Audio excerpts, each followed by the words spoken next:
In the Torah portion of Shemot, we read the story of Moses, Redeemer of Israel. Maimonides says he was the greatest man who ever lived. Shleimus min ha'enushi, says Maimonides, which means the perfection of the human species. And this was the man who God chose to redeem us from Egypt. Now, what gives someone redemptive powers? That might sound a little aloof, but we all need redemptive powers. We all have problems. We all have difficulties that need solving, situations that we just feel locked in and someone needs to let us out. What gives us the ability to redeem ourselves from a position? So Moses himself was born in Egypt, but his mother, Yocheved, interestingly, was born outside Egypt. The Talmud says that she was born as they were passing through the walls, but she was born outside Egypt. And here the Kabbalists discern a very powerful lesson, that to solve a problem, you need to have some sort of external insight. Moses, through his mother, was not bound by Egypt because she was not born in Egypt. He didn't come from the context of Egypt. He had, through his mother, access to powers which transcended the limitations of Egypt, if you like. He was out of the Egyptian box, and therefore he was able to solve the problem. And that is why we need Torah. That is why we need spiritual insight from a source outside us. Because, we're very smart, humankind is very intelligent, so why don't we just solve all our problems? I mean, look at the wonders of modern medicine, look at the wonders of modern political science, look at the lessons we've learned throughout history, so let's just humankind evolve and progress gradually. No, says the Torah.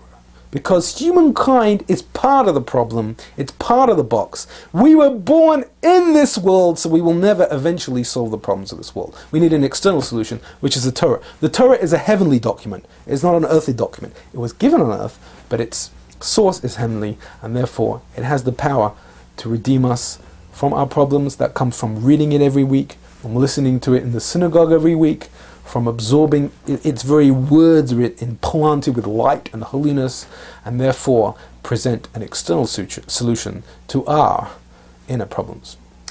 Chapter 2, verse 10, we have the name of Moses, in Hebrew Moshe, which is derived, says the Torah, from the term Min Hamayim Mishisihu, that I drew him out of the water.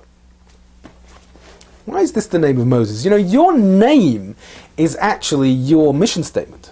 It's your soul's mission statement in life, in Hebrew, your Hebrew name. It tells us something about why you are here and your unique abilities to fulfill that mission. Why was the name of Moshe, the Redeemer of Israel, connected with drawing out of water? So, very simply, water conceals. Unlike dry land, you go on dry land, you see animals, you see everything that's there. Go to the top of the Empire State Building and you will see for 20, 30 miles.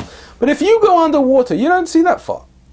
Well, actually, the point is that from outside the water, we don't see in the water. It covers. You don't see all the fish and whales and aquatic life that's there. So, the water represents the power to conceal. And in our lives, that means restraint. Do we disclose everything in our relationships? When we're teaching students, do we tell them everything we know? When we're telling the public about our product, how much do we reveal to them? All these are decisions that we're making in terms of concealment. In the Kabbalistic metaphor, guvura, the power to restrain. But then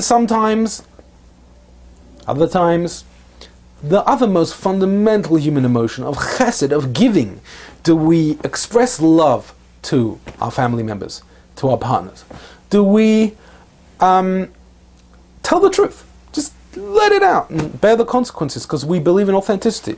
These are all examples of chesed, of revealing, of disclosing, the desire to disclose. And mastery, leadership, greatness depends on our ability to effectively juggle these two priorities. It's the interface between chesed and gevurah, the border between water and land, that symbolizes greatness. And that is why Moses, who is described as the greatest human being who ever lived, is named after the interface between dry land and water. I drew him out of the water. He is the one who can balance chesed and gevurah in perfect harmony. Chapter 4, verse 1, we read how when God asks Moses to go on this mission and redeem the Jewish people, Moses says they won't believe in me. What did he mean? They won't believe in his abilities? So there's a Kabbalistic reading that they wouldn't believe in him because of his disposition, his spiritual makeup. Moses, at the end of the day, while I mentioned before he was this balance between chesed and gevurah, and he harmonized the two, but from his own personal disposition, he was a little bit inclined towards din, towards the gevurah side. And that is why Judaism, at the end of the day, ended up as a religion of law. I mean, open up the 5 books of Moses, they are filled with laws. And that is because Moses embodied the attribute of din, of judgment, of law, which has a severe side to it. And that is why Moses was worried. They won't believe in me. Not because they wouldn't believe in his authenticity. They don't want a religion that is so legally based. They won't believe in a redeemer who is a man of din. Says God, we need din. The reason why the supernatural, why God can connect with the world, is because of the power of gevurah, the power of din. It's necessary. The 613 mitzvot, the 613 commandments must be precise. They have rules. And it's through that position that we access the transcendent. So says God, I'm sending you because you're a man of din. But, it's a good point, you have a little too much din, so I will send with you Aaron. Aaron is a man of chesed, he is a man of love, he is a man of kindness. So between the two of you, you will have the perfect balance. Chapter 4, verse 10, we read how Moses, in one of his complaints to God why he didn't want to take this mission, says, I am heavy of mouth and heavy of tongue.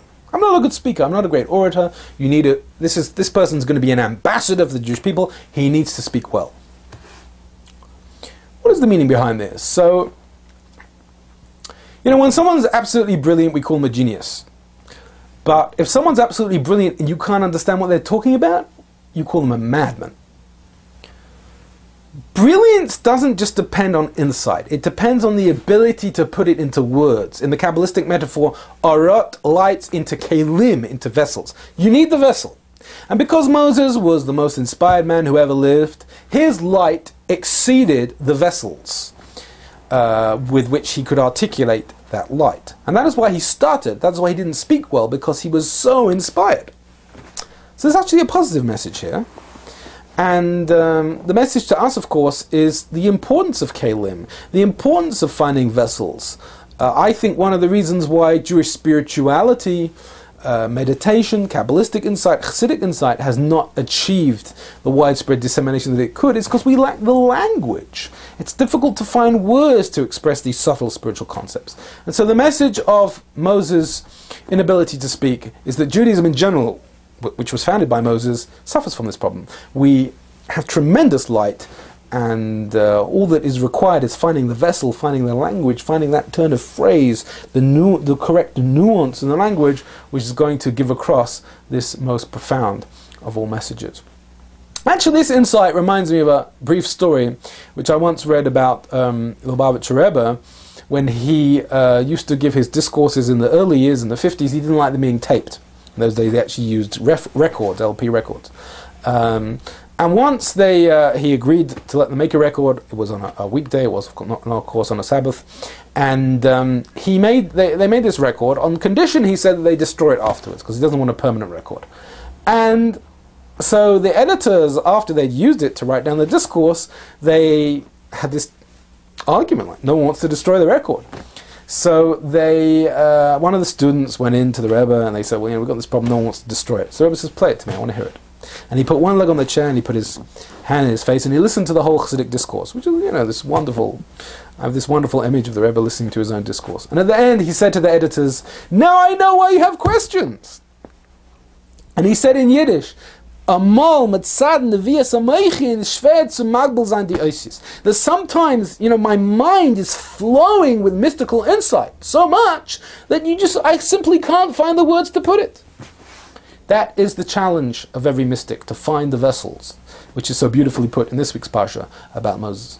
Spiritual message of the week, one of the most profound ideas in this week's Parsha. The Jews were only redeemed when they cried out to God. Traditionally, we are taught to be meek in the presence of God and accept whatever He sends us. But if you want redemption, you want Him to disclose great lights in your life. Cry to God. Complain to Him. Scream at Him. And then He will hear you. Because that's the simple message, basic biblical message of this week's Parsha. That redemption comes when people cry out. Thank you so much for listening, and please join us again next week for Torah in 10.